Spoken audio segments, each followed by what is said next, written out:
Hello everybody, and welcome back to the channel. Hello. All right, are we ready for a new transmission? I want to thank you all. There are here waiting. Um, I'm guess it's just you, Franco. Well, it's always a good time, right, to hang out. Yeah, sure, not to worry. So we, we are going to talk a little bit more today about animations, all right? And oh, Richard, you're here. Hello. There are more people here. Thing is that I don't see how many people are connected. Maybe if I look at my phone, I would know. All right. So, oh, cool. There are 9 people watching. Oh, that is so cool. All right. Cool. All right. So let's start with the giveaway, because last time we were talking about that giveaway that I was going to do about a Mixamo character rig and a Mixamo control rig from Real Engine 5, and I just make it work. I was, fixing a couple of issues, and now I believe it's completely ready for us to start testing. So if you want to download on your side, it's as easy as going to the link in the description, and that is going to take you. Let me just show you. It's going to be a lot easier. So let me jump here, and let me jump to. Give me just a second.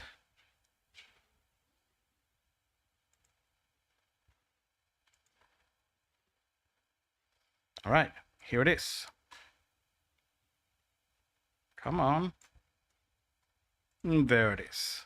All right, so let me show you. All right, so we are going to visit this ArtStation page that is from me, right? And here it is. It's in Real Engine 5.1 control rig for Mixamo character. So what this will do is you're going to be able to download it from here. It's free for you to download. And once you got it, you are going to get something that is going to look a little bit like like this.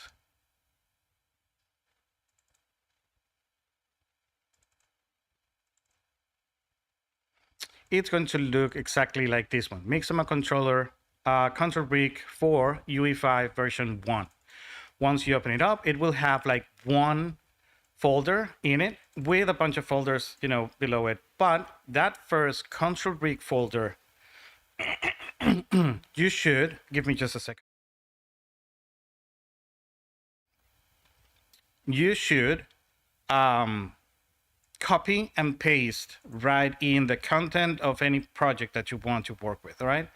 So right here at the content, you should have a control rig folder, right? After you paste it, and inside that, you're going to have a character, and inside that, you're going to have a Mixamo, and everything is going to be right there. And let me just show you how that would look, all right? So let's test this. And if you want to test it on your own as I'm testing it, and if you want to tell me if you find something that might trigger some hello, I see that there are a lot of many more people um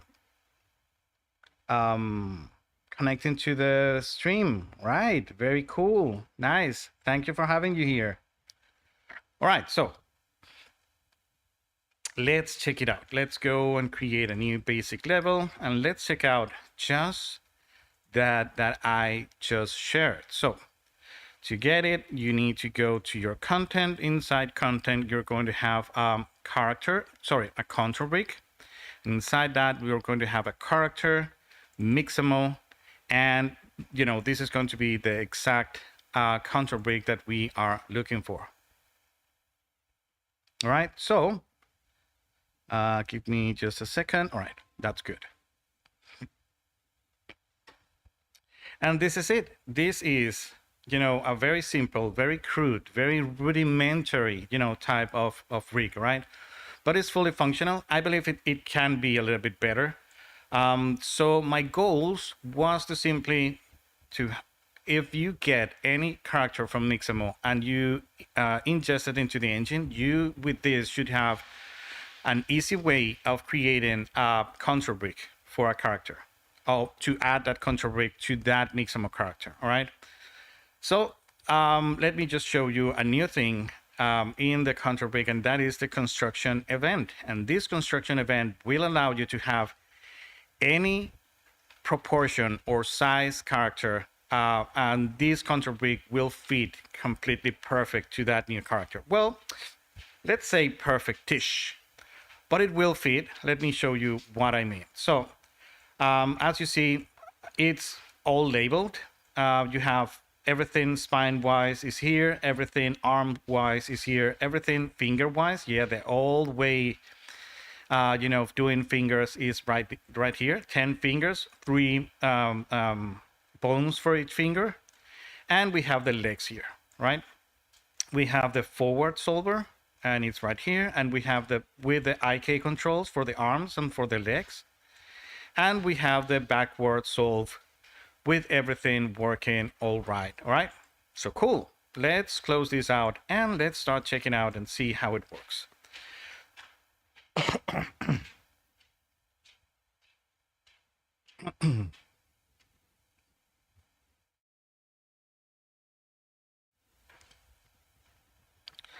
All right, so if we now go to this Y butt, and let me just show you that, this is the skeleton that is the main skeleton for, the 2 characters that are inside here. One is the Y butt, and it's this one right here.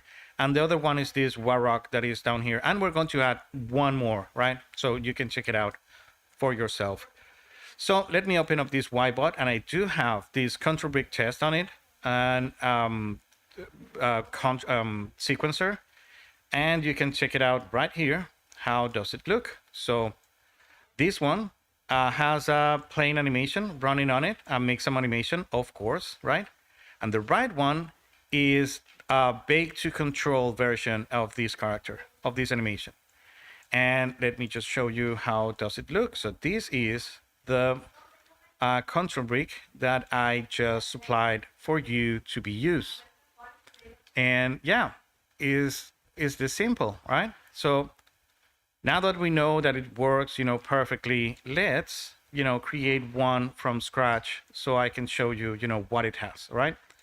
So allow me to create a new cinematic level sequencer, open it up. We're going to drag this Y bot in, and we're going to drag this Y bot in our sequencer. And let's, instead of creating an animation, let us go to track and then go to control brick and go to asset-based control brick and add, our new control brick to this Mixamo character. And as you see, it's pretty simple. Starting from the bottom up, we have the main root control, right? And that is working perfectly. We have a hip control, all right? And this one has a little bit of an issue. It's not an issue. It's, something that it will simply happen, right? You can see that we do have a little bit of a disconnection there, but in any case, you should not be having, because we're not using stretching, you should not take the character, way, too far away from the IK controls, right? And this is because the IK controls of the feet are just under the root, but not under the hip. So you can do things like, crouching or stuff like that, right? Or jumping. And the feet will have their own, controls, right? Keeping on, we have, 3 different FK controls for the spine, and those works, pretty fine. I believe that these could be, converted into only one IK control, for the whole spine. That might be coming in version 2. And then we have a control for the lower neck and a control for the higher neck, right? For the head. And then let's review the IK controls. So we do have IK controls for the feet, as you see, and we have the roll of the feet and the roll of the fingers, the the ball of the feet also working. All right, for the toes, and we have the pole vector for the. Oh my God, we have the pole vector for the knees. So as you see, is pretty much simple. Like the only separate thing that we're going to have here is, of course, the FK for the actual arm that is working, pretty good. Also, we are not going to have FK controls for arms and legs. It's just IK, just inverse kinematics. All right. We do have the pointing or the pole vector for the elbow, and we do have one more control that is an adjustment for the clavicle, right? This is always, a thing. If you don't want the character to look too tense, you can always, soften the pose by lowering the shoulders. And this is a very nice, control to have. And you can use it also to reach out, to something that is pretty far. Or, to point it backwards if, you're trying to get off something, right? Or pulling physically something. And that's it. That is the whole thing. We have controls for the fingers also. So let me just show you. We can take, from the index to the middle like this, or from the middle to the index. And we can, do a softened pose, like really, really easy. Everything is pointing the right way. So yeah, this is pretty nice. All right. So this is my gift for all of you, to use on your own and to test it, to break it, to inform me like, well, we could do this much better, or this and that. But the nice thing about this are, many other things, right? One of those is going to be the fact that it does work with different proportion characters. So if I now open up this other character that is back there, you're going to see that this one has a complete different sorry for the camera being so fast. Because then it looks like I'm inside a tumbler, right? All right, so even, when it's not really like that character back there, and let me grab this character and let's move it, beside it. It has completely different proportions because of that new construction stage inside the control rig. You are going to be able to, see that we have the same mix of animation working here. That's mainly, right, because we do have what is called the retargeting options, correctly. Let me show you those pretty easy. So if you want to, for different proportion characters to share the same animations, you should be sure to select the skeleton, go to this setup, and you're going to show your retargeting options. And from there, be sure to convert everything to skeleton. And that is pretty easily done by right-clicking on the hip, on the parent of everything, or the root if your character has a root. And then you're going to recursively set translation retargeting to skeleton. And then just the hips and the root, if you have a root. In this case, Mixamo Characters doesn't have a root bone. You set it to animation. And that's it. Right? So let me save this. Let's go back to our character. And as you see, it works perfectly well with an animation that is not his, right? So I could add, the Y-bot here, and I could add this new animation, the hip hop dancing, and they both going to be dancing around, just like this. But what if I want to bake the controls, right? To the controls to the control brick. Well, for the Y-bot, it's really easy. Just right click on the mesh and you go to bake to control brick and you bake it to the control brick. Don't use reduce key, don't use any tolerance, just as it is. And that's it. We now have those controls baked there. But what if I want to do it also with this character with different proportions? Well, let's see. Let's right click on this one. Let's bake to control brick and use the same control brick and hit create. And that's it. It's also working perfectly well. All the controls, because of the construction part of the control brick, are moved to the exact bone that it should be controlling. and it's relying on all the bones having, a good nomenclature. So everything should be working that way. The only, and this is why I was telling that it's working-ish a little bit, and that is because, this dude is so huge that, all the controls are inside, the shape. So the next thing that I'm going to do, because I really don't know the form and shape and the proportions of the character that you want to use this control brick, I'm going to have like a master control here where you're going to be able to scale, all the widgets right at the same time. That should be easy enough to do. It's not on this version, but it will, be very soon. And that's it. So why is this important? And this came along because I was talking with one mentee, and he was telling me like, I do really want a control brick for Mixamo. And I was like, but why? Why are you using a Mixamo character? They are pretty old. They were very good at the time, but now they're pretty old. And he was telling me like, no, no, no, no, no.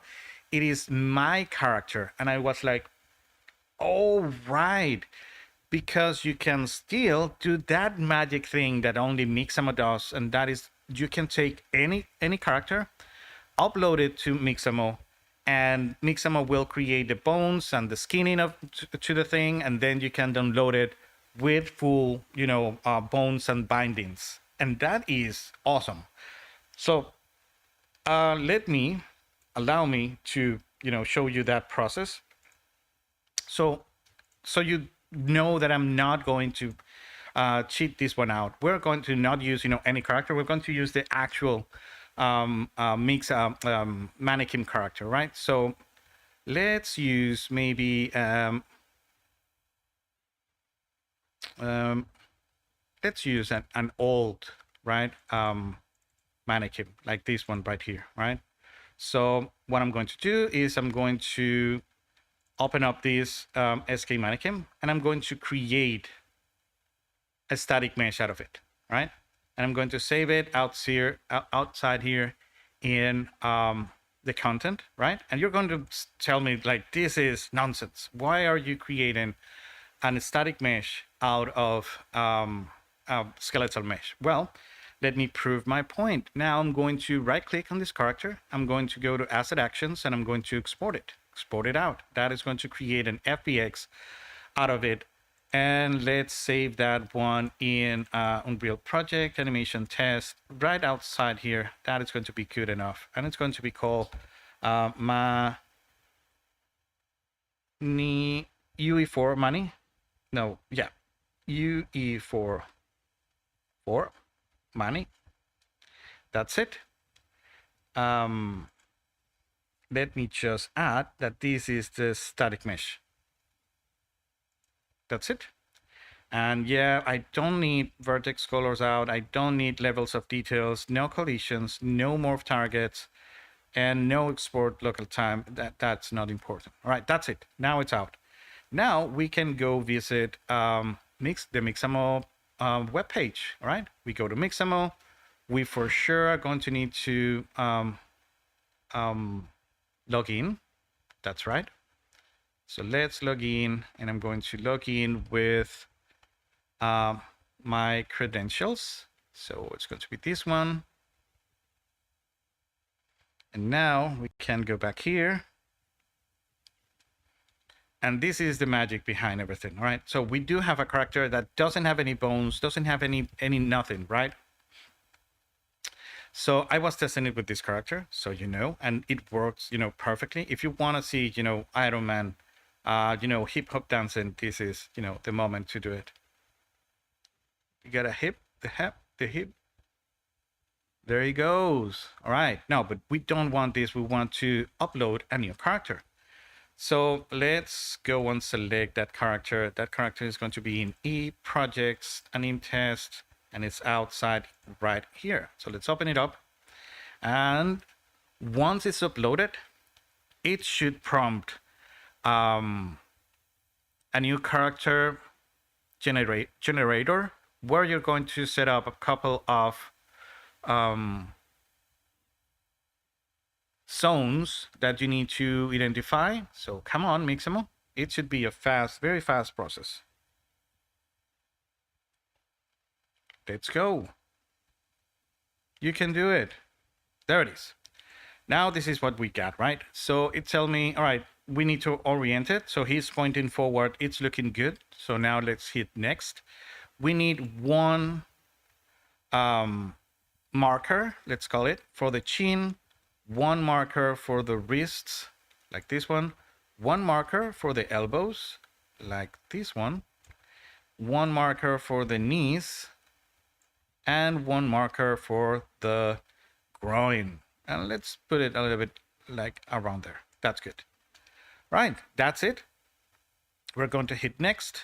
And this is the magic, right? That this web page will allow you to have. Not only, all those animations, right? That they may be good, they may be bad, they may be old, but this magic right here should allow you to create your own character, right? And the only thing that you need to do is to have a little bit of, animation topology friendly, type of topology, I mean. And that's it. Then you're going to be able to, upload it to Mixamo, and Mixamo should create all the bones and all the binding for it. So no more, trying to auto skin bind this thing in I don't know, like Blender or Maya. Even though they do have, very new plugins that are very smart, the process is, at best, an ordeal, right? Let me show you how good this thing works. So there it is. You can see that fingers, everything is very well, skin binded. We're going to for sure check out that it should have some issues because again, it's an automatic, process, but it's looking pretty well. So that's it. We do have a character that didn't have anything, right? No bones, no skin binding, and there you have a character working, perfectly well. All right. So all we need to do now is to upload this, download this character. So first of all, let's remove the hip hop. Cool. And now let's hit download. And we're going to download it on a T-pose with a binary FBX, and let's do it. That's it. I'm going to save it exactly where the other one is. So let's go, to my disk here, Real Projects, Anim Test, and let's save it right next to this one. But instead of being static mesh, is going to be a skeletal mesh. So it's still SM. So I'm not going to set everything. I know that this one is going to be the skeletal mesh one, right? So let's do it. And that's it. Now it is downloaded. So now let's go to our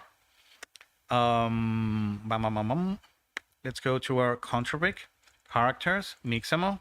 Let's create a new folder right there. And this one is going to be Manny test, right? This is going to be just a test. This is silly, right?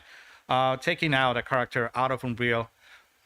But I don't have a character of my own. If you do have a character on my own, on your own, doing this should be like the way to go. Now it's there. Now I can go here and I can grab my skeletal mesh, the one that is exported from Mixamo, reset everything to default, and you might want to add it to this skeleton, or you don't. Let me show you if you will, right? So in this case, I'm going to pick up that YBot skeleton because it's going to be 100% compatible with this one, right? So all I need to do is to hit import all, and bam, there it is.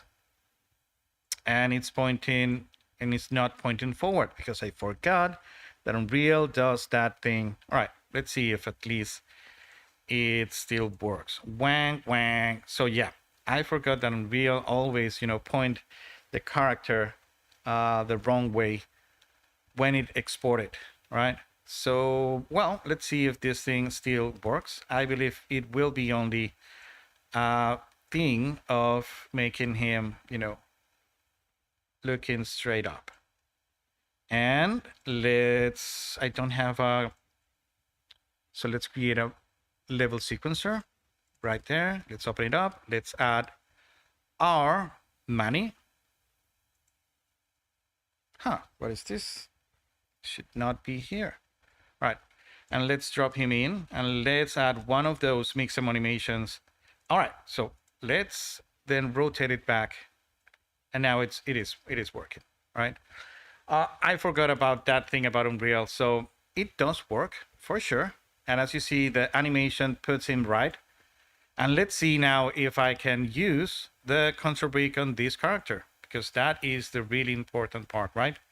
So I should be able to delete this animation, straight him up like this, and then simply go track, control brick, asset-based control brick, Mixamo control brick, and that's it.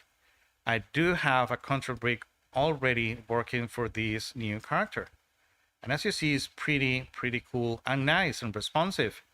We do have, the controls for the elbow and the controls for the knees should be around, maybe. Maybe using this character was not a great idea. For some reason, it really doesn't understand the weird position of this. I don't know. You know what? I believe this might be an issue with the rig.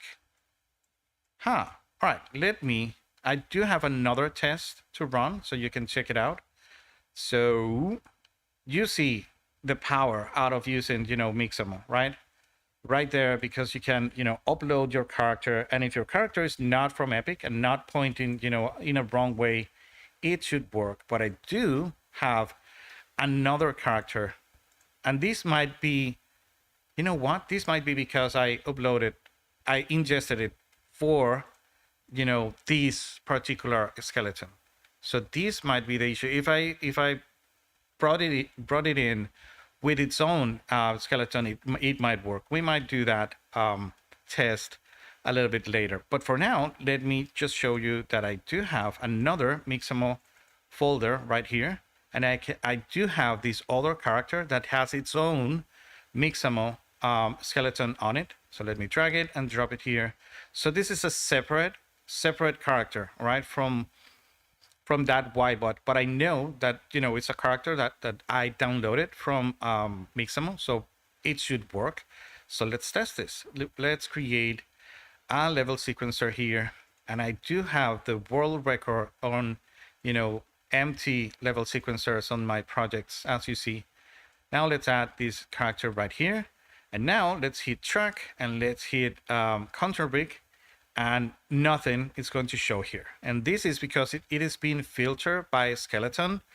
But what you can do is to turn off this filter by a skeleton, and then you're going to be able to see, all the different control bricks that are available in your project. But I want this one, the Mixamo control brick. This is the one that we are testing. And even though it's not on this skeleton, I know that this skeleton has the same number of bones and the same name, scheme, so it should work. So let's do it. And there it is. So this control brick will work even on characters that doesn't share the same skeleton. They do need to share, the same name scheme for the bones and the same number of bones, at least on the main on the main chains. But that's it. And this one should work exactly, the same. Let's grab it. Let's move it around, do the boogie. And yeah, it's working pretty nice. And that's it. All right. So that is a little bit of a preview of how you would use, the freebie of this week. And it may have take us like a long time to do it, right? So let's check the comments. Hello, everybody. You can change the gizmo scale. Yeah. Oh, you can? All right, let me check that one out. So Franco told me that we can change. Let's see. Let me close this one and be gone character. Yep. And let's go, sorry, not here, but here. Let's go control brick, character, Mixamo, and here we are. We should open up our Warrock. Let's open up this one right here. And now I have the control brick right there. And as you see, it's, oh, the gizmo scale is right here. Oh no, wait. This might be deceiving. The gizmo, they are calling the gizmo the actual, UI of the transform tool. Oh, this is not what we really want, right? But yeah, I'm guessing this should not be a big deal. I'm guessing that inside the actual control brick, we should be able to change, the actual size of these things. Not to worry, we're going to do it in our next, in the next version of this Mixamo control brick. Hey Arthur, hello Josin, hello Marino, hello everybody, Andy, Pep, Tamara. Cool. You're all here. All right. This feels very, very nice.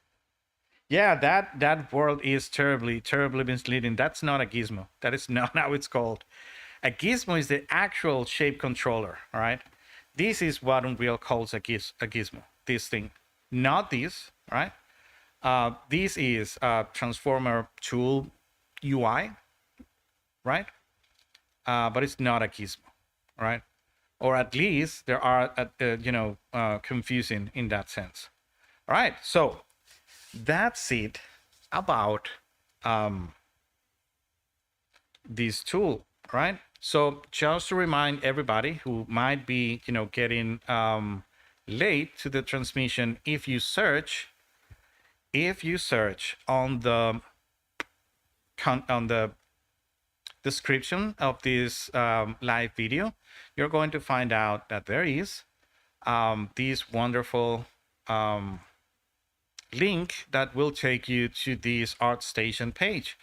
And within this ArtStation page, you're going to be able to find a couple of freebies that I am giving away. So this time around is the Unreal Engine 5.1 control brick for Mixamo characters. And as you see, it works pretty good. It's not the best, but it will. If I found out that you find it, really useful, and you should, because, everybody has some sort of character that want to use inside Unreal, and you always have that issue that, it's not on a mani type of skeleton. So you're bound not to be able to do some really good animation with it, or to, maybe clean up some mock-up or stuff. So this is like the way to go, in that regard. So let me know if you really, really like it. And, I could, keep on making it better. Maybe adding like a spline IK control for the spine. And maybe adding even, IK controls for the arms and legs. And of course, fixing everything that might be wrong with it, at some point. So sure. Cool. So another thing is that I did another one right here. This is for the free handheld cameras from Unreal. And if you want to download this one, it's also for free. I know that a couple of you told me like you still don't know how to use it. So maybe let me take just a couple more seconds of this transmission to show you how I would use it. So let's go to a different place, right? Let's go to this environmental set map, just because it's pretty, and I'm hoping that it's going to load up, pretty soon. It won't,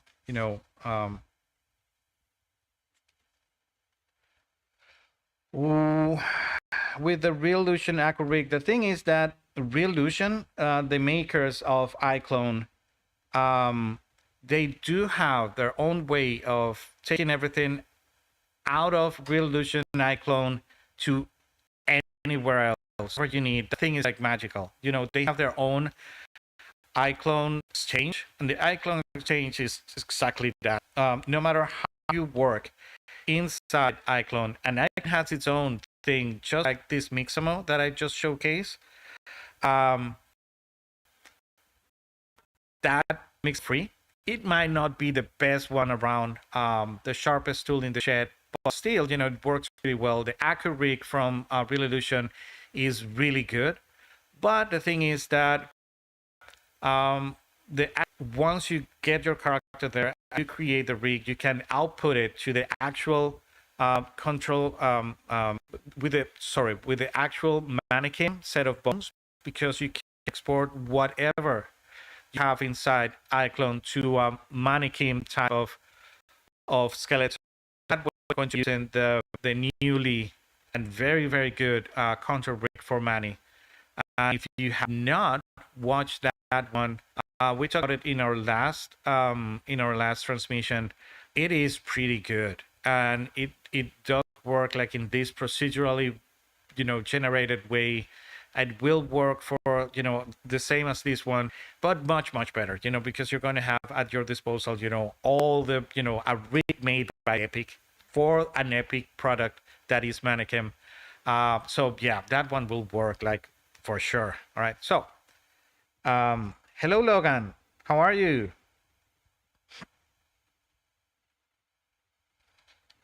I don't know. I hope that is yours. I hope that is yours. Your internet that is not running. I hope mine is running pretty well because I need it. I need. All right. So let's do one last thing. Let's see why this thing is so dark. Maybe taking it a little bit. So let's go here to global illumination, lumen global illumination, and let's go advanced, and let's use a little bit of skylight leaking like this, and this should make everything a little bit, maybe one. All right, now we do have a little bit more light here, and we can work. We're going to be working right there, right? Just because I want to show you, maybe, no, I'm going to show you cameras, right? So we should go inside here and do a little bit of camera work, right? Like this. And so these ones, if you download this, you also going to have you are going to have something like this, handheld cameras. And if you open it up, it will have, these handheld cameras folder in it. And all you need to do is to add that one to your content, and it should look just like this one, handheld cameras. And just to be sure, it also has, sorry, not this one. It also has a default input, right? This default input, you're going to have to set it up inside your config. And this is like the input for the actual camera to move around with it. And once you set it up here and you restart the engine, if it was on, then you're going to be able to do this. So let's do one thing. Let's get rid of this outliner and everything, so we do have more space. So let's go like this. Cool. Now we do have a bunch of space here to work with. Let's hit Control Space. Let's go to these handheld camera things. And you have 4 cameras here, all right? And with these 4 cameras, you're going to be able to drop any of it, all right? It will be number 1, 2, 3, 4. Let's grab one. Let's drop it here. Let's put it, somewhere, right? Like maybe this. And how this works is you're going to have to do a play in editor, all right? Once you hit play in editor, you can hit the number 1. And now we are piloting that camera, right? Now we can move around like in a crane fashion. And if I, release it, you can see that it will start slow and then move fast, and then you can release it and it will come to a stop with an easy in, easy out fashion. You can move around exactly the same as you were working with the editor viewport. So W, S, A, D, Q to go down, E to go up. I believe space will also go up. But also you have a couple of other controls like the middle mouse wheel. If you go back, it will change the focus length until you get to a 14, so you get a wider angle.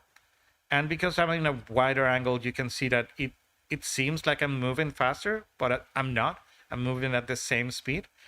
or you can go wheel up, and this will, do a zoom focus on things, right? And now if I move around, you can see, the movement that we are creating. And now you can see that it is out of focus. So if you want to make this in focus, you click the middle mouse button and you keep it, all right? And you keep it, all right? Let me move this way, maybe. It might be that so this thing, let me test it somewhere else. So let's see if I can make it work with some kind of rock, because maybe with the trees won't work. So I do have a rock here, and I can focus on the rock, and I should be able to focus on the rock back there, maybe. Yeah, so there it is. It's not working too well, because I'm going to tell you the secret out of this focus, and that is that it works with a ray, and the ray will hit something, and that something needs to have a collision shape. And if the collision shapes in this map are bunkers, then you're going to have issues with the autofocus, all right? But so you can also work this camera with a gamepad, and the gamepad will have enough buttons on it so you can do the actual focusing with buttons instead of doing it with an autofocus like I'm doing it right now with the middle click. But maybe I will show you how this works on another map, so you see that it does work. And that's it. The nice thing about this camera is that whatever it is, I forgot what it was. It should be around here, maybe. Camera. All right. So where are you? Here you are. All right. The other good thing is that you can keep adding those, to your thing, right? I could add, maybe 3 different cameras, and you are going to be able to switch between them in a, in a type of, you know what? Let's create those. I know that I do have a character here. Where are you? Here you are, Queen. All right, let me try it with you. So we know what we're doing. We do have an objective. So let's drop one camera, point it this way, right? Another one, maybe, and drop it back there. So we do have like a over the shoulder one. And then let's drop just a third one. We know that we will be able to use 4, but these might be, good enough, right? So now we can hit play, and now I can hit 1, and now I'm piloting this camera, and I can, put the, the focus length that I want, and if I middle click, it should focus, right? I can now type 2. Now I can go to this back, camera right here, and I can point it out, this way, hit middle click. And if I need it always to be in focus, no matter, if I go very near, I just keep the middle mouse click, down, or hold it down, and it will autofocus always. And I can now type 3, and now I can go, this way around, and I can go 1 and keep moving, 2, and this thing should keep moving, 3, and this thing should start moving. And you can go around, doing this silly dance with different cameras, like if you were live, right? And yeah, that is my second gift to you, right? That was my first gift to you, but I maybe didn't explain it too well. But now, we had enough time to, showcase it for you. Can you also track the cameras? Sure. I mean, you could with a normal camera, but the sense of this camera is to be more like a handheld. And one of the things that really makes a camera very, very uncanny is to make it on an objective with the so if I go here and I drop a cinematic camera actor, right? You can always go to the details and set the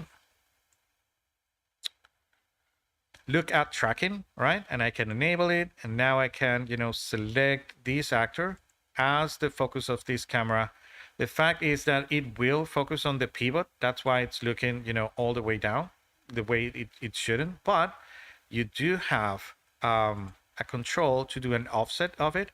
So we can offset it and see. And now you see, no matter where I point this camera, it will always, following. It's going to always be following, that actual character, right? But this feels a little bit uncanny because there is no DOP in the world that can do something like this. So you may want to, in the end, if you want to use this, you want to add a little bit of organic, to it. Move the camera, have like a camera shake, make it lose a little bit of focus, because that's really how cameras works. Cameras, are, they will feel more cinematic when they are done by a human. And every time you do have those uncanny movements, right, with a big crane, with an automatic crane, you still need to add that organicity to it for sure. All right. And it worked better than I expected. Yeah, for sure. You see, it's like magic. I was hoping, that they were going to be like, this makes some of people were going to be like the revolution, of animation. But then, Adobe came in into frame and bought it and forget about it. And now it's, abandonware right there. But we can still use at least that part, which is, amazing, right? And now that you can upload your characters and it does work well, you can upload them then to Unreal, and with the rig that I just supplied, you're going to be able to do animation or animation cleaning with it, very, very nice and very, very easy. All right, guys, so that's it. I mean, it's not it for today, because now I want to present you our guest for the day, and it's going to be a couple of announcements. So hold on tight. I'm going to go in a little break. It's going to be like a 10-minute breaks while we get communication and everything working, and then we are going to come back. All right, so sit tight, go and get a little bit of coffee, and in 10 minutes maximum we're going to be back. All right, see you in a couple of minutes.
All right, so she might be coming in a couple of seconds. Invites are sent and everything is on the way. And yeah, we are going to have our first guest for this channel. And this is because I want to make more streams a week, all right? And one of the things that I want to, achieve with that is to get like different, topics and have like special days for different traits of Unreal. And I want to start the first one with animation. And she is very, very good. That's her passion. That is what she does well. And apart, from being a complete expert with everything Unreal wise, and there she is. All right. So let me share. So first of all, I need to set up my headphones because I really need to be able to listen to her. You should be able to listen also her. And let's test this. All right. Can All right, wait a minute, wait a minute, wait a minute. There we are, there we are. All right, and now let's go here. I believe so. Let me just check out. All right, can everybody hear Elena? Elena? I'm positive. I'm positive that they can. Just to make sure, I'm going to put you at full volume. And let's check it out. Hello, hello, testing, testing.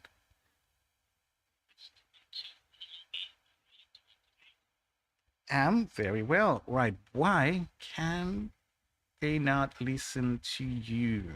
Huh. That is not a good thing. Give me just a second and I will fix it.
Why is this thing not working? Keep talking and see if I can capture your voice here. So it's not working. It's still not working. So media capture device. Oh, I think I know. I know how. I know how. Now I remember how I did it. Right. What I'm going to do is that I'm going to share my video, right? Share my screen with sound and like this. All right. So now if you talk,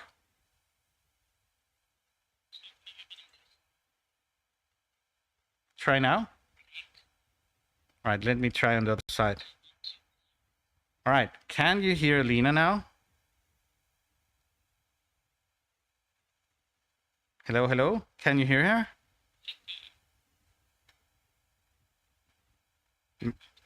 Maybe. Nope. Oh my God. Can't believe it. Wait, but why? It should be that easy. All right,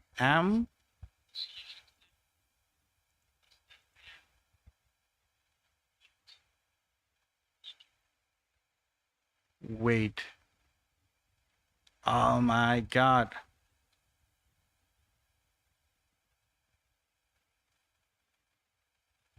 Oh, wait. Can it be that I changed this? Try to talk now. Okay. Oh my God. I'm gonna talk. It was so easy. Was that it? All right, now I believe that I can stop share. Was it that? Yeah, and keep. Yeah, okay. I think they can hear me now. I misclick. Yeah. Okay. And I change the output for JBL headphones that I don't have on. So that's why it was not working. It was so silly. All right, so now I want to present you, right? So let's go here so they can watch you and maybe even me. Let me see if I can make it work that way. So let me go and share my video, but then I don't believe I'm going to be able to verse. Yeah, to get myself in screen, but it doesn't matter. They know me, or I can. Wait. I know I can do it. Let me go here pretty fast and put myself there and a little bit smaller maybe. Come on, like that. There, and I can do also this. And that's it. Now we're both into frame. Perfect. So all right, amazing.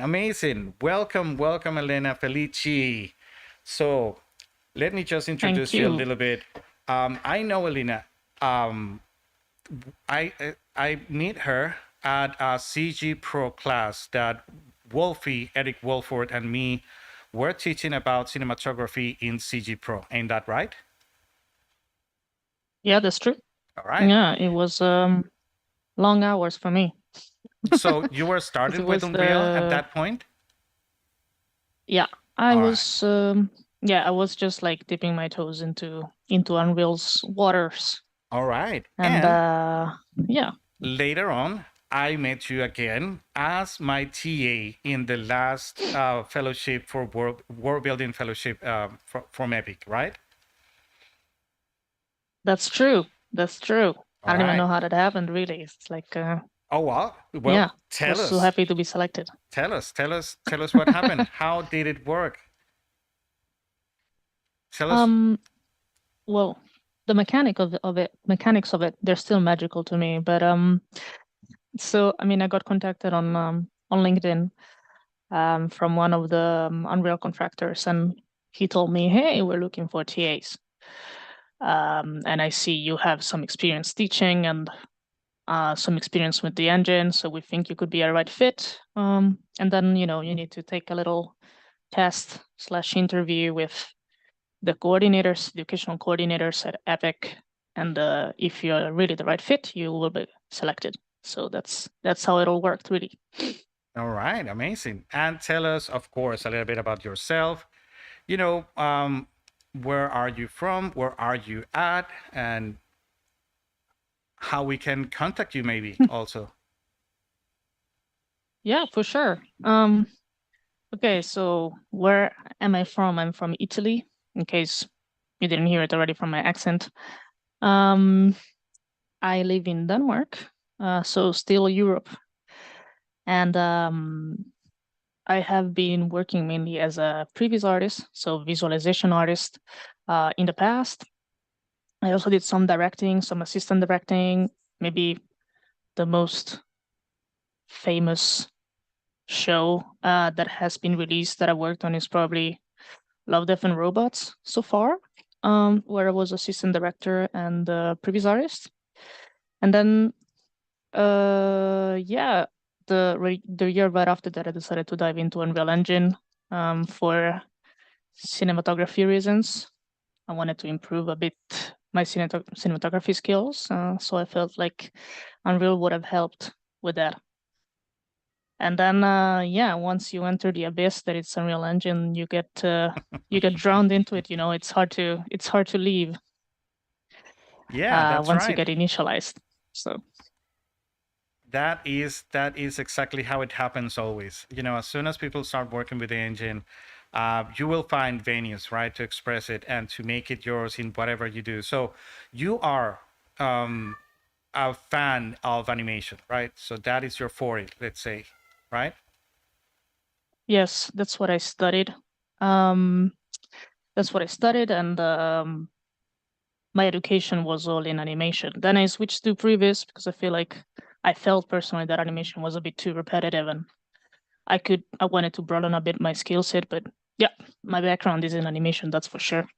All right, and how have you find Unreal Engine in terms of animation? Because there are many avenues of what you can do with animation inside Unreal. Because everything that many of us that are here in this meeting have worked with in animation wise in Unreal, it's through the sequencer, right? But that is not the whole picture of it.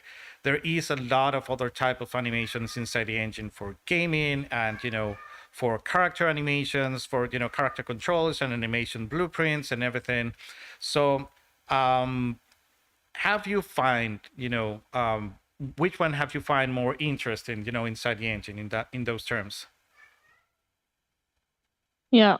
So I know where you're going, or I know where you want me to go with this.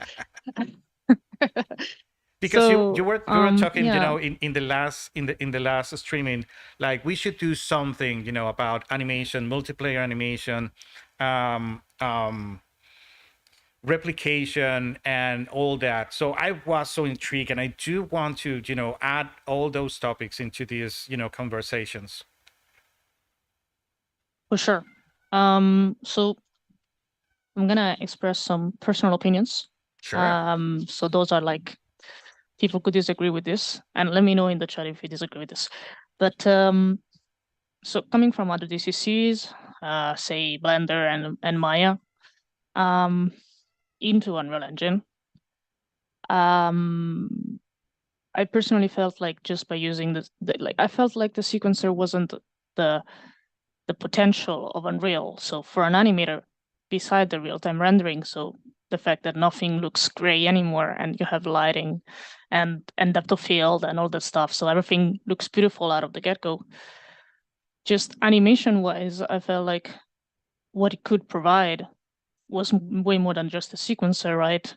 Because you had the whole like gameplay framework, the gameplay side of things, integrated already in the engine. So not using it, I felt like it would be a waste. Like, and it wouldn't make any sense because a lot of the things we do in animation, again, they're very repetitive, but that's and tedious, and that's because of how animation is in other 3D softwares. Like if you're trying to make a character walk, like you're doing in an on an uneven ground, it's gonna some the animator, like some technical animator, some TA, it's going to die just trying to make it fit on the ground every Exactly. frame. So I Exactly. felt like Unreal could really help with that, especially for animating characters, running, jumping, action stuff.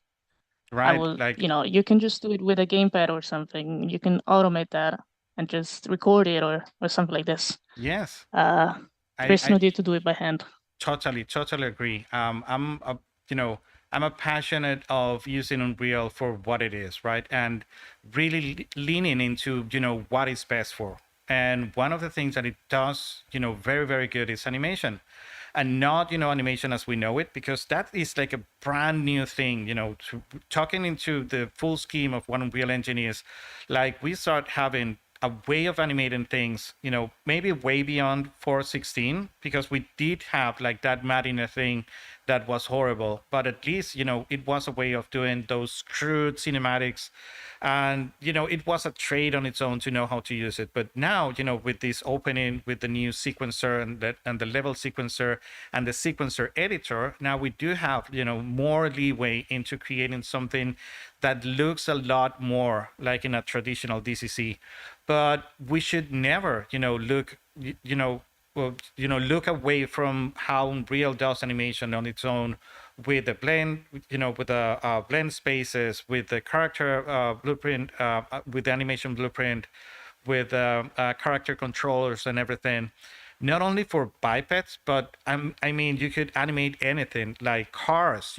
Cars with physics are hard to animate. Everywhere. Having some way of simulating them, it's always a fresh and a good thing.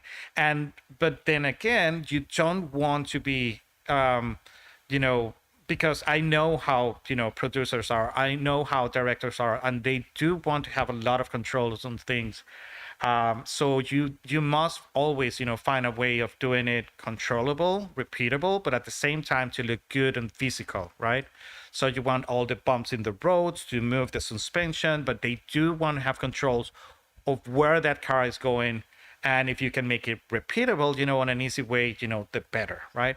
So that is where we are right now. And that is why I want to invite you, at least, a couple of, days a month, maybe it could be. Whatever, I don't want to buck your time. Also, the budget here is, it's always tight because, this is YouTube and whatever. But, what I mean is that we should have like a section of animation and of interest in For animation, right? sure. Of having like a laboratory where both can contribute. Let's turn on the camera, start streaming, and let's grab a character and let's see what we can do with it, right? So you have a lot of ideas on your side. I have a lot of ideas on my side. And I do want to run all my ideas through you and see, what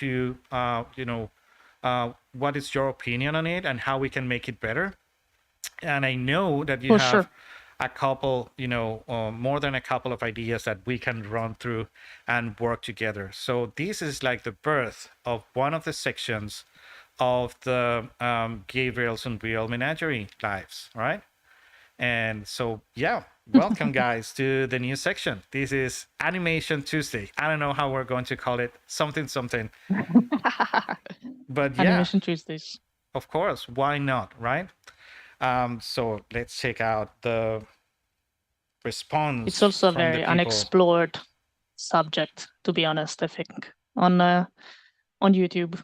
Yeah, of course. It's rare to find like good resources that go deeper into this kind of approach. And I don't think they're even having an understanding fully, or maybe they do, of what we're talking about. I think until we show it, I think people are a bit unaware of what you can actually do just with animation blueprints, take recorder, and control rig. Exactly. And at the same time marrying, both sides, because again, there is this new breed of artists that are starting using Unreal just for cinematics. And then we have the gamers, right? The dudes that are making games with Unreal for a long time. And it's always a good time to marry both, to tie up again those different paths into one and see, because that is the main experience of what Unreal Engine is. Unreal Engine is a game engine that happens to do very beautiful cinematics, but it's still a game engine. And it's when Unreal Engine met its pairs, other DCCs, it's like there are different separate cousins, but they are mainly the same. And we should keep marrying them up and see that they are good working together. So this is what we are going to do. And I believe in the maybe the 40 minutes that we have left, we could revise a little bit of this. And that is something that I was showcasing to you, and this I have not shown to many people, right? This is incredible. So Let me just present what this is. All right. So this is a very silly experiment that I was trying. I was thinking like, all right, we do have so we should be able to at any point, right? Let me just show you. Let me go to the outliner and sorry, and right click on the environment and create a world settings. And in the world settings, I want to make sure that this map can run the third person game mode. Now I'm going to close that and I'm going now to here when in third person, I should be able to grab a blueprint of my character, drop it in, right? And I should be able So to what Gabe just did is applying the framework of the game. So when he went into the world settings and applied the game mode, it's just saying, it's just basically identifying the pawn he wants to spawn. Is basically just applying all the game mechanics, making it easier for you to understand for people that are not game savvy, like tech savvy. That's what you did, right? exactly, exactly that.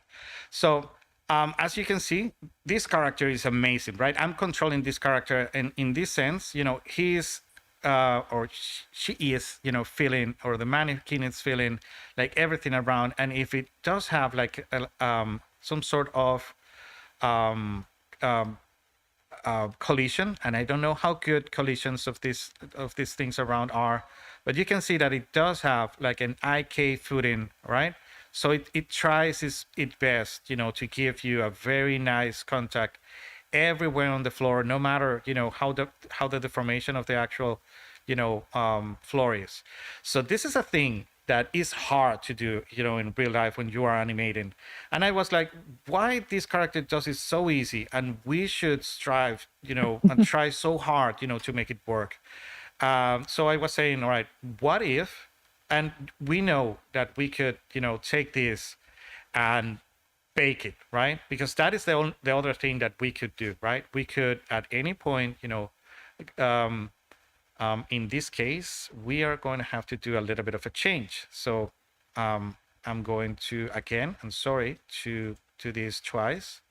I'm going to the world settings, and I'm going to delete or remove the third party, the third person character game mode. And what I'm going to do is to add it by hand, as I was doing, at the beginning. And if I want, this character to be possessed as soon as I hit play, because if I don't do it, then, I'm not possessing the character. If I want this character to be auto possessed, you must go to details and search for pawn. That's the easiest way to find it. And in auto possess player, you can simply add it as the player 0, and that's it. Now, if I hit play, I will be able to, possess this character automatically and start moving it around, right? And this is an important part. Do you Go ahead. want to show super quickly how you would override it in the game mode? Oh, So if you why sure. the make game mode automatically spawns the character without you having it in the scene?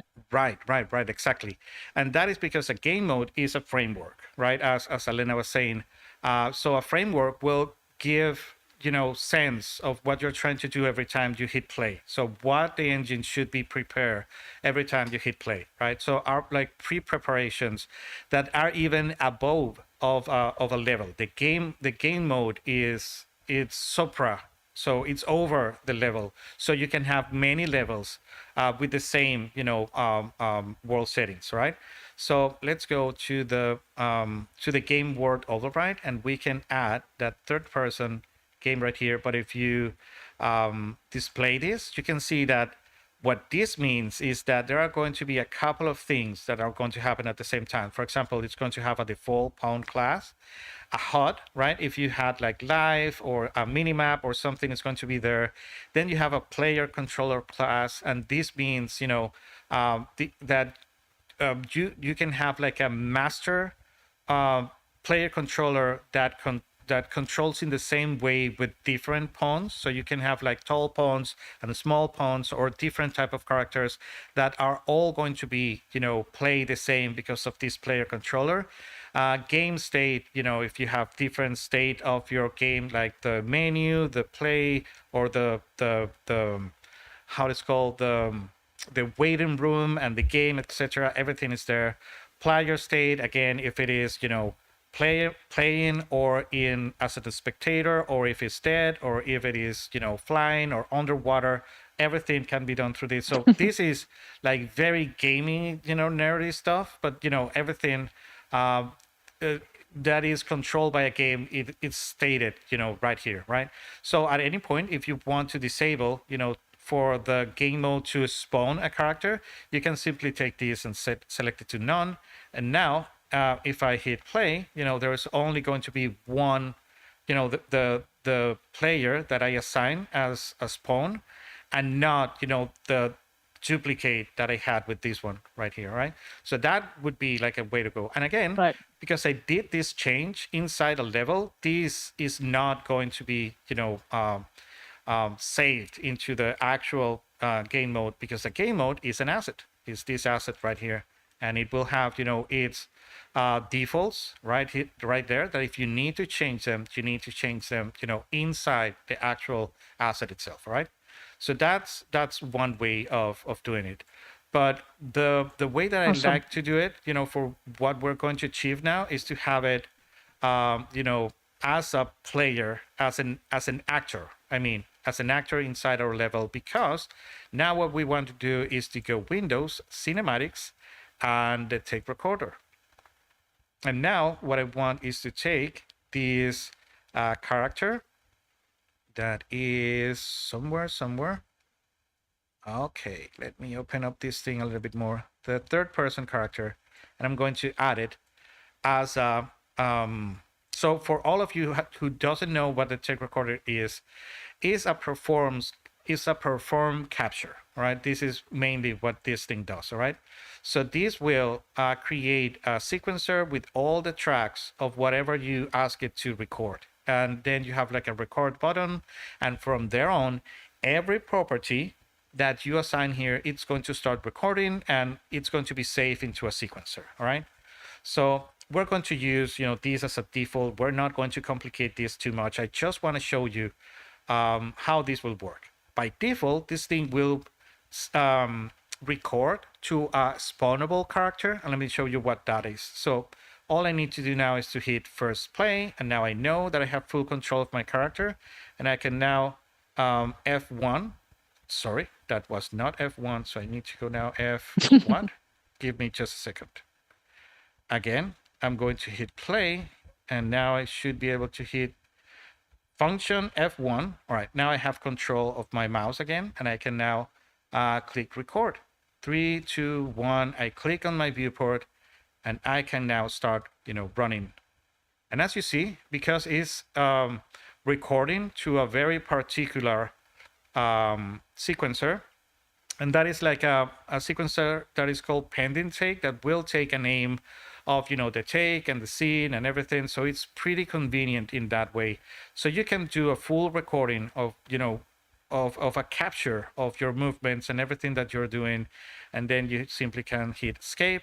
That should stop the play and stop the recording, and the take recorder is going to be already there, ready, right, to do another take. And now what you can do is to review that take. So you can go to the last thing that you recorded, and if I now go back, or if I double click or click on this character and hit F, you're going to see that now there are two characters. One that is the spawnable, that is inside the actual sequence, and then in my outliner I should still have, my character. So now I can take my character and move it to a little bit to the left, maybe, so we can have them both. And you can check out that everything that we did, it's now saved on this character. So I can hit play, and I can follow this character. And this might be good. This might be one solution, right? Because now I do have full good contacts, with the floor everywhere. But I know, What if Elena, you want to change right? That's the the main thing. floor? Or what if, he's going to, because how directors are. Directors are going to fall in love with some pieces of what you're doing, and then they want that to work every time. And if you're working in this type of workflow, then you might not be able to repeat something, and that is like a big no in big movies and in Hollywood. You need to be able to replicate everything that you do, because they might fall in love with one of those jumps, right? But he doesn't like some part of this or some part of that, and then you're going to have to do the same recording, or to suffer the consequences of you know going in and check out all the different curves and fix them up by hand, and then you are in the same ordeal that you were before, in terms of having to make a character with good context. So you solve some things, but you Right. also compromise a lot. Mm-hmm. Mm-hmm. So could you show us maybe super quickly what the take recorder did, and why we cannot just edit it out of the get-go? Because right now you cannot make any changes to this sequence, right? It's a sequencer, but we cannot change Oh, anything all right, because right, it's right. locked, right? Right. So let me first, show you where that recording is. So every time you use Tape Recorder as a default, you're going to get this new cinematic folder, and inside that, everything about Tape Recorder can be, personalized. So everything that we see here is Tape Recorder at its default. And the default is to create, a folder with the name takes, and this is, the date of the take, and then you're going to have an actual sequencer that will have, the number of the scene and the number of the take, and you will have a separate animation folder where an animation asset will be created, and this animation asset will look like pretty weird, because it's going to be like a in-place animation of this character doing exactly everything that it's doing, but not in context. And that is because these only have the information and the animation of how these bones should be rotating, and that's all, right? So to have everything in context, you should have not only that animation, but also a sequencer. And inside that sequencer, I just open it up, and it's this one right here. You are going to have all the the rest of the information, right? So you have the actual animation right here, but you do also have the transform of this character. And here in the transform, you can see the path right here, and it is being baked one key per frame, and this is the character moving around, and it's in sync with the actual animation of the bones. And this is how this is made, right? Because I was recording a full character with 171 properties, even though Tape Recorder has like this setting where you can tell it, well, if something came with full zeros, don't add it, right? So it won't add 171. It will add everything that he found out that had some sort of a change, right? So in this Right. case, Mm-hmm. it did add a couple, of different, because this is a full character.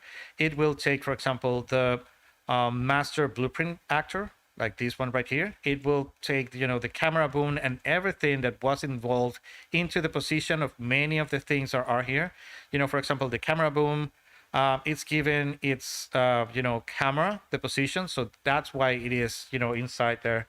And you can see that the camera doesn't have an actual transform, and that is because it is attached to this camera boom, and this camera boom is attached to the it's inside as a component of the actual character. So that's why um, it doesn't have a transform or recording of it, but it's still trusting that it works, because it is the actual character. All right.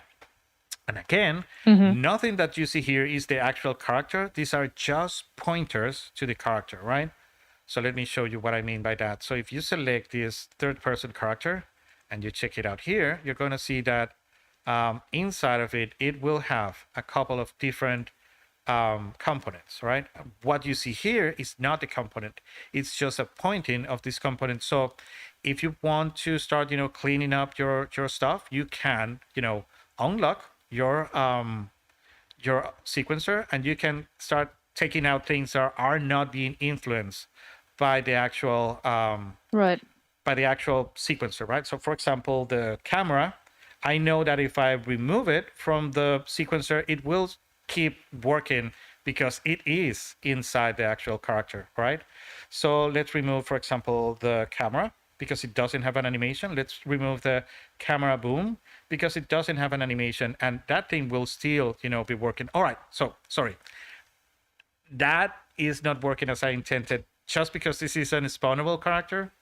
So yeah, in the case of a spawnable character, those things are there, because they are there. They are part of the sequencer. My mistake. But, in any case, we really don't need it. We just need, the actual, character running around, right? So that is working and there. I'll ask you something super quickly. If you had say you have a different character that shares the same skeleton, could you keep this animation and just change the character right in the sequencer?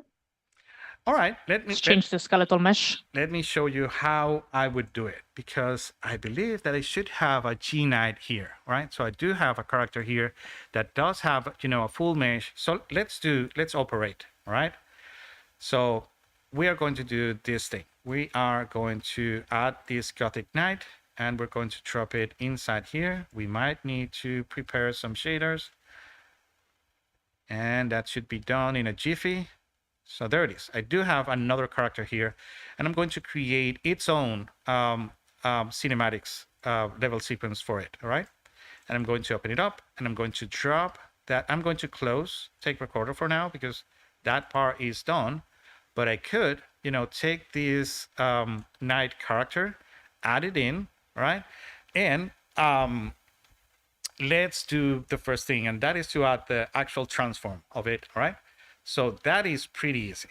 And that is because I can, inside sequencer, one of the greatest thing about sequencer is that tracks are tracks, and they are not bound to an actor. They are bound to a type of track, right? So I can go to, for example, content, cinematics, takes, blah, blah, blah, scenes, and I can take this transform and copy it out as a full track, right? Now I can do exactly with Control C, right? Yeah, just by Control C. by Control C. Let me go here, meshes, and open it up now, this thing here, and I can select this Gothic Knight and hit paste. And all right, let me try it another time. So let me go back here. I believe I can. Yeah, I copied. Unreal did it well. Yeah, it played me well. I copied a transform track and it pasted a transform track. I need to copy, but not the keys. Actual keys of the transform track, and now it should work. All right, now let me go back here. So I did what you told me. I did exactly what you told me. You wanted to copy a track and a transform track, and I did. So now let's select this transform track and hit paste, and that's it. Now you're going to see that this character should start moving, with the same track that I used the other one. It may have a little bit of an, of direction and transform issue, but it doesn't matter. That is because the capsule, has the pivot on the center, and the actual character has the pivot on the foot. But we can fix this, pretty easily by adding an additive track. Let me pull it up, and I pull it up just because if I now, start editing it with the transform tools, it's going to add those transforms into the additive, not into the the absolute that is below it. Now I can take it and drop it until it what you're hits. saying is that when you create an additive track, you need to drag it above, otherwise it will be placing keys. So it always plays keys on the above track, right? The one that is the highest in the sequencer. Exactly. Okay. That's exactly what I did. And now I do have this character right there. And now he should start moving the same way as the other character, right? The mannequin that we just recorded. Now all we need to do is to pass that animation to this character. And we could go, the long way of retargeting and all that nonsense. But nowadays it's not really needed. All you need to do is to select your mannequin character, and you should be able to double click on it. And you should go to the skeleton of it. And then you can go to Windows and be sure that you have asset details turned on. And if you go to that asset details, you can add a compatible skeleton. And that's all I need to do. I need to create a new element of that array. And I'm going to select the mannequin, right? And that mannequin should be one of the one down here, maybe. No. I think it's the normal mannequin. Yeah, that one, the SK mannequin. Yeah. So I should know be that that one. I know that it's this one just because of the path. This should tell you one thing, and that is to, even though we'll feel completely comfortable naming everything SK mannequin, you should start changing and giving names to your skeletons so you know what you're doing and you're not, having to go and see the actual path and see if this is the one. Well, this must be the one. So I'm going to select this and just, to be sure, I'm going to save everything because this sometimes can cause some crashes in the past. So that's all. So now that this character is saved and it's compatible with this character, I should be able to add an animation. And if I go all the way somewhere, I should have an animation that should be called this one right here. So this That one is probably, the yeah. scene 1, take 1, and that's it. Now you can see that this character is completely compressed and horrible because it's taking the size of Queen.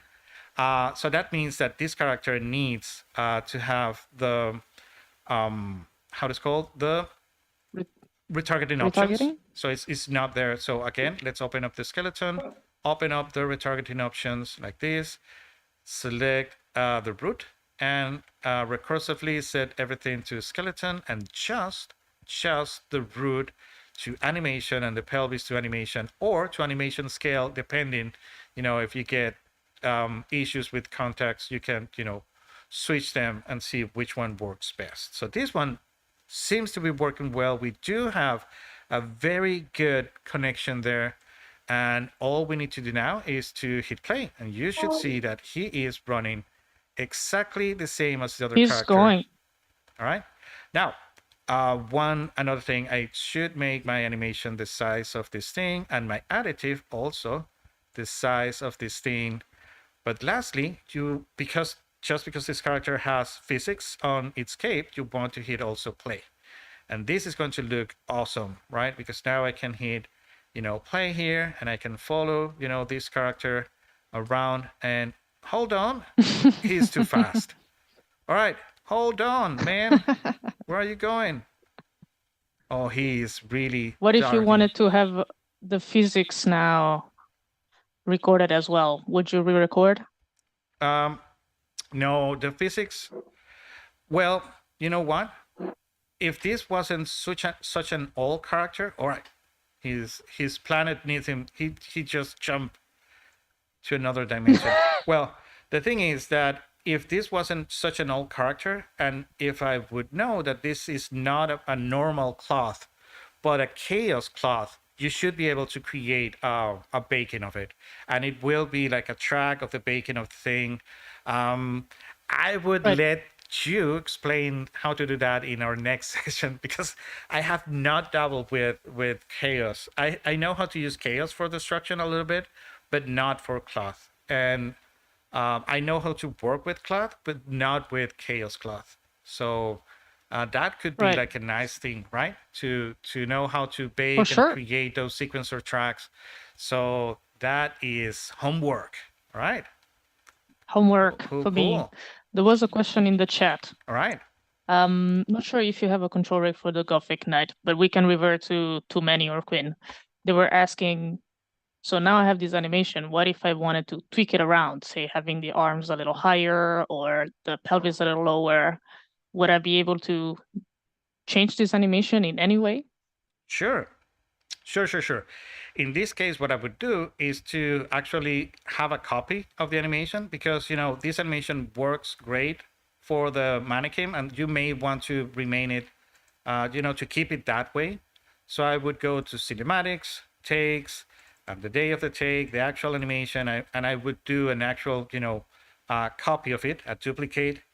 And even though this is number 2, you should do a good nomenclature on everything that you do. This is just not to abuse your time, but now you should be able to, instead of adding this animation, the version 1, I can switch it to version 2 with properties. And now this is version 1. Now this is version 2.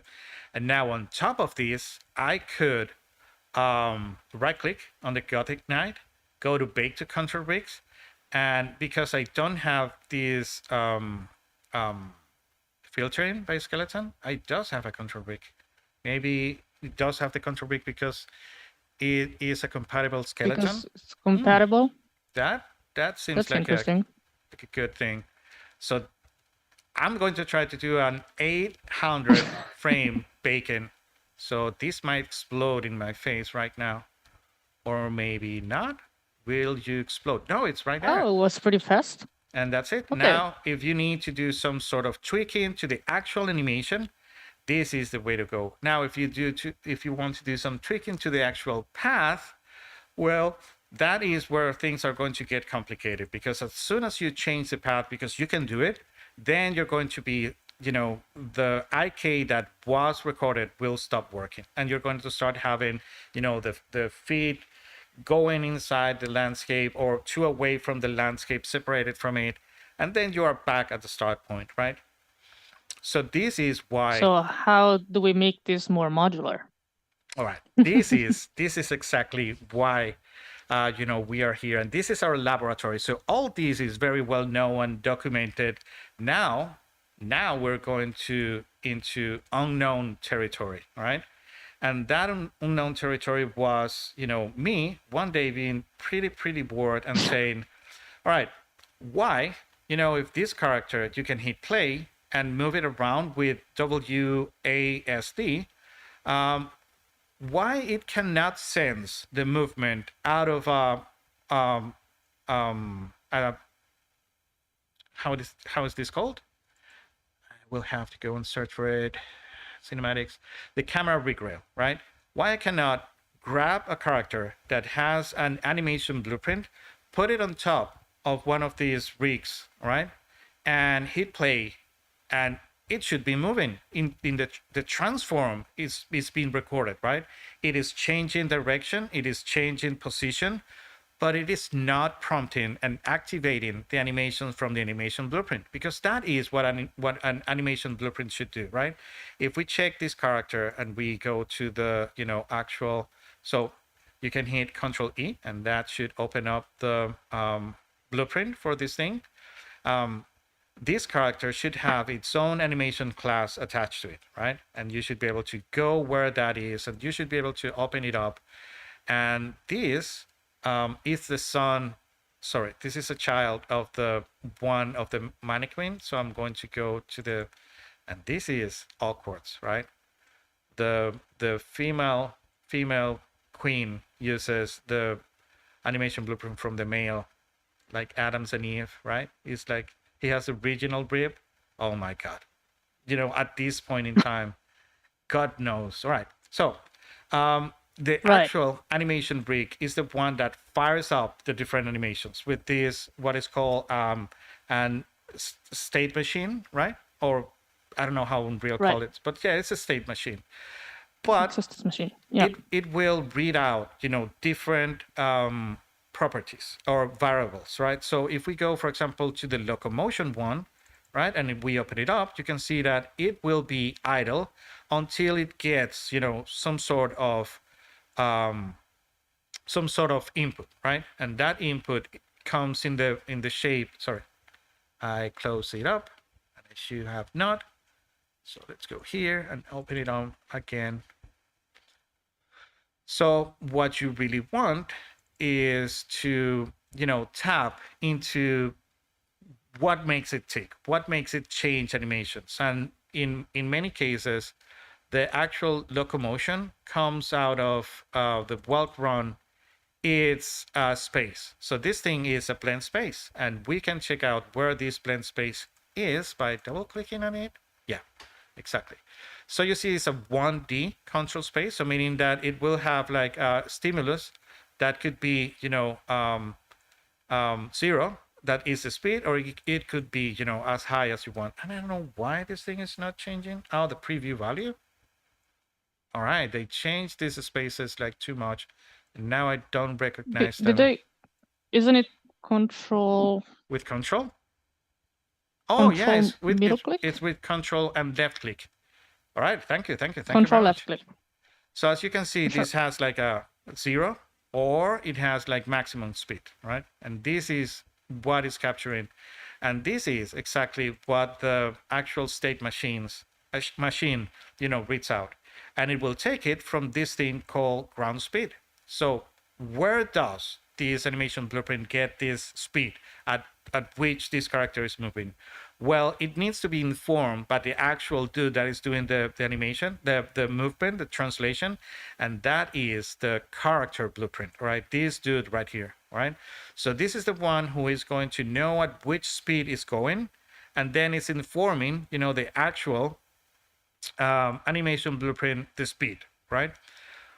So in this case, Right. it should be, right there. It should be working just by saying that, right? It knows that it's moving, so it should know, the speed at which it's moving, right? But the thing is that nowadays they use what is called the movement component, all right? And this movement component is derived from the actual class of this character, because this is a character blueprint. Everything has to do with this character movement down here. So this is the one where you can set up the speed, how high it jumps, how fast it moves, and how does it swim or whatever. And everything goes under the hood. So this thing, wherever you tap, you tap it and you call it, it will give you all the information out. It will give you, the current acceleration, the velocity, everything that you need to know about it will be there. And from there, you can get things like the ground speed, if it is moving, if it is falling, or whatever, right?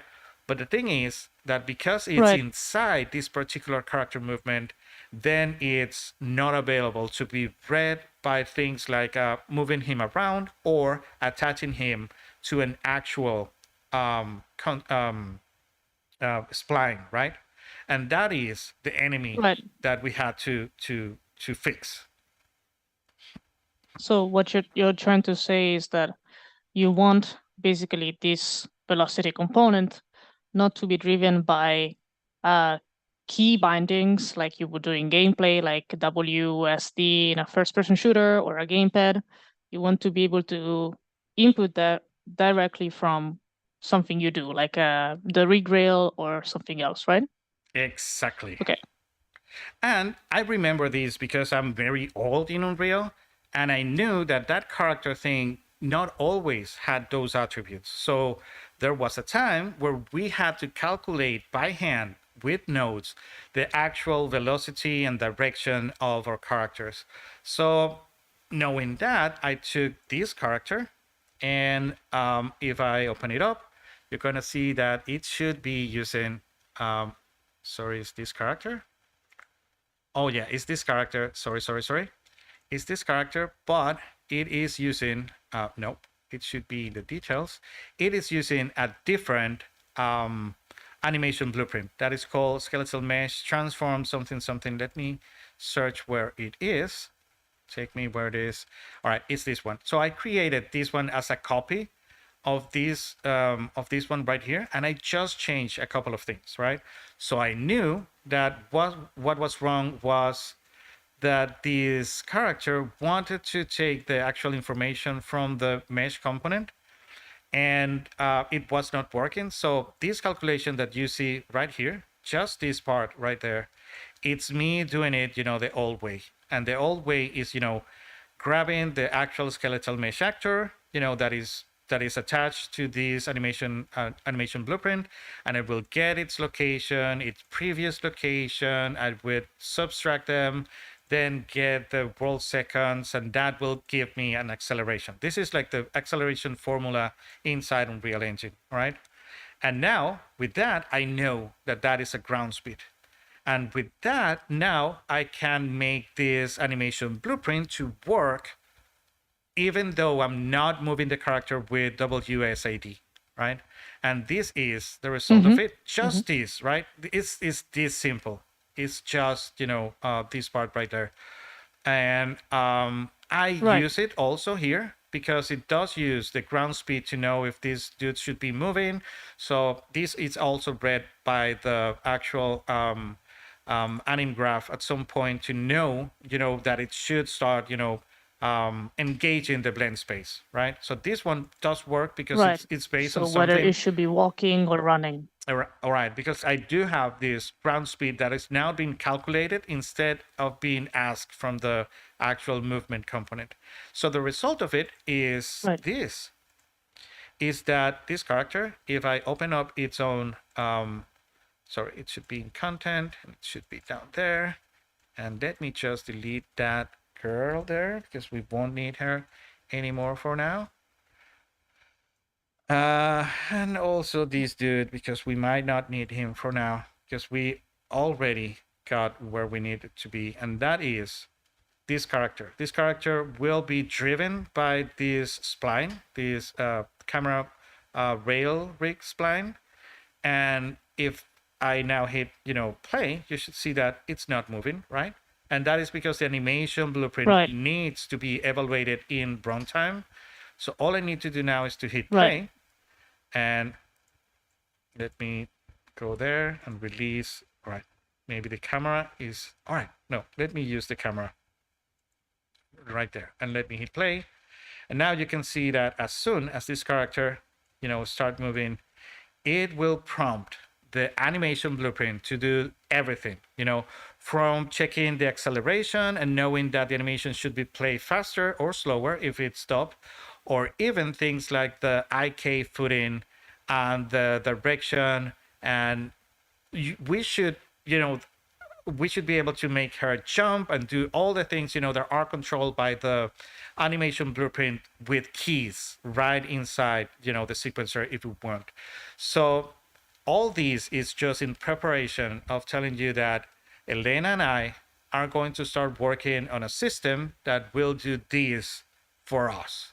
And it should be a lot easier. It should not be at play. It should be working with editor, not at In play. editor. Right. And it should also be able to do more stuff like allowing us to jump, right? With a key. We should have like a track of jumping, and we should prompt jumps, right? With this system. And Right. this is like what we really want. We want a controllable aid walking and locomotion mechanism, right? That works for sequencer, and that you can make your movies out of it with a very nice contact with the feet. So taking everything good about Unreal. So this is what we're going to be working every time Elena comes to visit us in the live broadcast. So what do you think? People are saying, "Wow, this is such a cool idea, amazing stuff." But I just want to show a bit, just to explain a bit better. So, Sure. say you wanted to change now the path.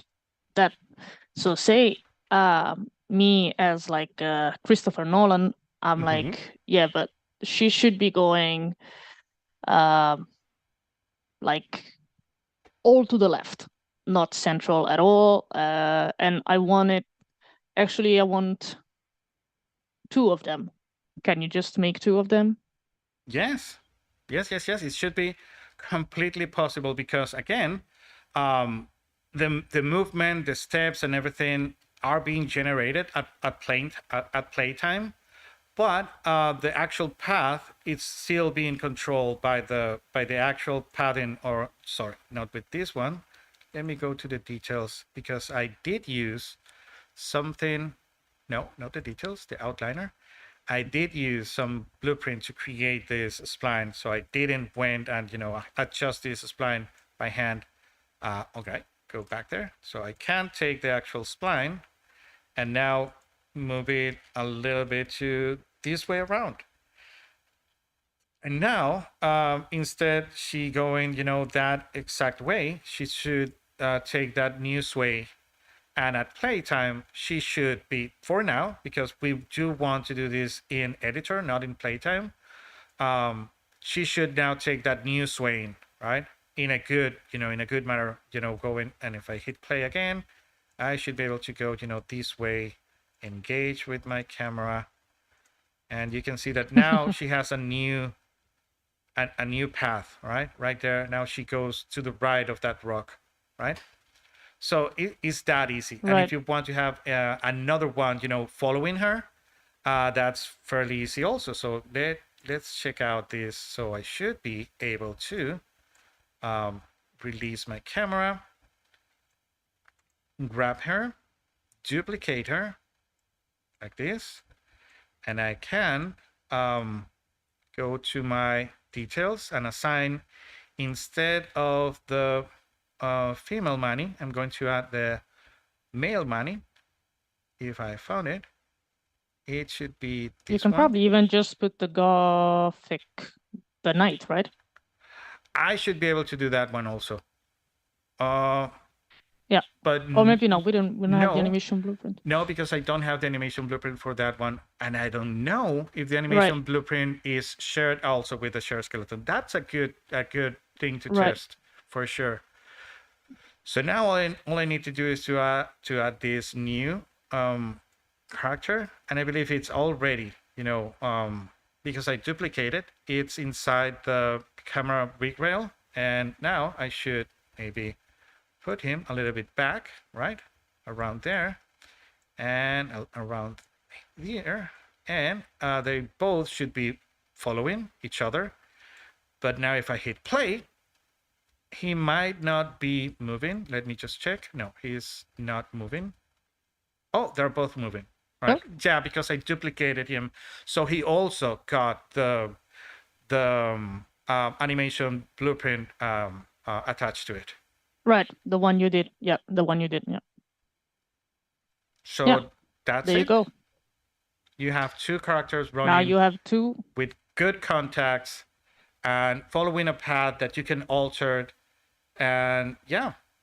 And again, if now everybody's in love with this and just need to do some sort of minor details, you can bake these to control rig and go full, final with whatever it is that you're trying to do. First, you will need to record it, right? Right Yeah. now, you will need to record this with the take recorder, and then exactly. Yeah, okay. You're right. First record it, and then you can bake it to a control rig and do go final with every step or with everything that you want with it. And again, we are using a very awful, animation controller with a, this is like the basic of the basics. The future of this should be to use something like the ALS. The ALS is the name of it. Is the yeah, ALS, Yeah. animation locomotion system. Yeah, exactly. That one that looks very, very, very good. So I don't believe I'm going to be able to. Well, I can showcase Advanced it. locomotion Yeah, system. It's this not one right animation locomotion system. here. Exactly. Yep. So let me get this with the. It call it levels instead of maps. And now we can. Yeah, save everything. Everything is good. So this ALS character is very, very good at doing, locomotion. I don't believe I will be able to showcase it for sure, or maybe I could. Let me see if I'm lucky. I don't think I have it, or maybe I can download it pretty fast. All right, let me just showcase it with, so let me go function F1. And again, I did the wrong thing. So let me again hit function F1 and hit eject. Now I can move around. So this is what we want, something that does have like a very, very good movement, going back and doing, all sort of, good stoppings and starting ups, side wave movements. So if we can imagine having a character that you can drop on your scene, and as soon as you grab it and you start janking him around, it moves. And it has like perfect connection with the ground, and you can, move him around like doing like this, and he should be following whatever you're doing. That is my dream, having a character like that you can even kid, go from here to there, and without hitting play, he should be start walking, right? That is a dream. That is what we want to achieve. And that's why I bring Elena to help with this. All right. So Awesome. people seems to be excited about this one. All right. Cool, cool, cool. Yes. Yes, yes, Amazing. yes. A lot of people cheering. All I want to right. dream that dream, or I want to live that dream. Yep, yep, yep, There yep. was somebody Exactly. asking um about, having a character jumping in the air and then unleashing um a sword, Mm-hmm. and they were asking whether the best way for doing this would be with animation blueprints. And I mean, what I reply to him is, yeah, I mean, you can just, the way you would do it is just binding a key to the unleashing animation of the sword and then record it, so you have more control. You can choose when to unleash, when to jump, where to jump, and all that stuff. Yes. It might take, though, a little bit of time, I would say, to learn Right. animation blueprints and to understand how to assign keys to certain actions and stuff like this, right? Exactly. Exactly. Yes, that's right. But it would be completely possible because at some point, animation blueprint does, but also the player controller does. So we should be able to tap to both from the sequencer. So we should be able to add keys to press a key, or to add keys um, to fire up a particular animation that has some sort of blending inside the animation blueprint. All right. So we should be able to do both. Right. So it needs a little bit of planning and a little bit of, exposing either the events, or even, do it a lot easier, creating, variables that as long as they change, right? You should, instead of firing an event, you should be able to use like a variable saying jump, and it should jump, right? So you would create Right. that rail there, and you can make him run through that rail, and at some point you can add a key that should be jump, and he should jump at that place and then land at the other side. It should be that easy, but it Right. needs work. I believe the first thing that You we're need going some to work troubleshooting. is to make it work in editor, because I don't like to test things, by hitting play. That is not a nice way of doing things. Simply because, it takes much of the fun of just, open up your sequencer and hit play and see the things work there. That's how I would like it to work. And that would be our first goal, for the next time that we meet up. All right. For sure. All For right, sure. Elena, I go ahead. can I ask you to show just one last thing? Sure. Also, I'm curious to know how you do that. So when you play, you're bound to the character camera most of the time, right? To Mm-hmm. the Mm-hmm. the camera that is inside the character blueprint. How do you eject that? Could you show that, like, step by step, Oh, like sure, how sure, sure. you eject the character camera? Thank you. In play So mode. there are some ways of doing that. So if you simply play, so there if you simply play, you're going to be possessing some character inside your scene. All right, that is, how it's done. So the character could be assigned by the game mode, or it can be assigned by, setting any of these character as the player zero. All right. So as soon as I hit play, I'm going to be, possessing some character. And what you can do is, if you can regain control of your cursor by hitting F1. All right. And in my case, I have this awful thing. Sorry, is Shift F1, not F1. So now I regain control of my cursor. You can click here where it says detach the player controller from the regular editor control. So this is like ejecting my character. And with this, you can possess another character, because now I can select this one and I can do the possessing to that other character, but I didn't. That's weird. So with this, I can unpossess, and I should be able to, possess another character.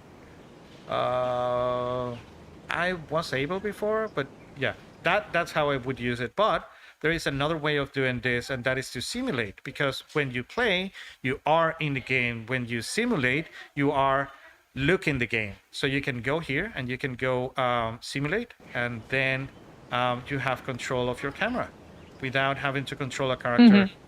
Right? So that would be the two ways of doing it. All right. Okay. There Perfect. Thank you. might be another way if you are on actual play. If you select here, you can either, using the current camera locator or the default player start. But I don't know why this is. Oh, because I don't have a player start here. A Uh, default player start. yeah. Yeah. So I would use, simulate to start the game without, possessing any player.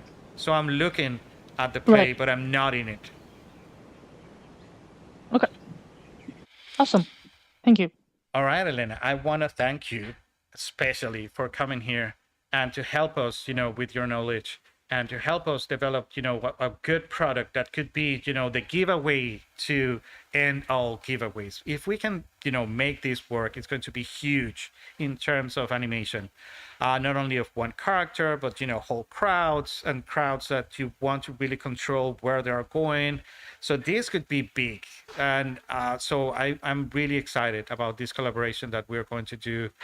And you are Me too. amazing, and I love to have you around. So I'm sure that we're going to have a very good time and showing, all the process and everything to everybody, to cheer on and to give, all the feedback to it. It's going to be massive. All right. So thank you so Right. much. All right. So It's gonna be super cool, and I mean, same for me. You're amazing, so I should be thanking you. no, To not be to honest, worry, not to it's gonna worry. be a pleasure to be part of this. And again, this might be again the start of other type of collaborations. For example, I might have another secret guest for our maybe not the next because it will need some planning. But we might have another guest that I have in mind, and I'm looking at you right now. You know who you are, and it might be for other things. All right, it might be for world building. I have worked with him, a couple of times, and we are great at world building when we work together. And so we could have animation Tuesdays, and we have world building. I don't know, Wednesdays or something like Thursdays. that, or Thursdays exactly. So for sure, this is yeah. Everybody knows it. Everybody knows who he is. So it's not going to be that um, um, um, yeah, mystery. But for sure, for sure. Let me just have the conversation and see how we can make it work. And with that, I want to thank you all. I want to thank you, Elena. And I want to leave you with, the same old, same old. I be good, right, to everybody around you. And I love you all very much. And I will catch you on the next one. All right. Bye See you soon. bye. Bye bye.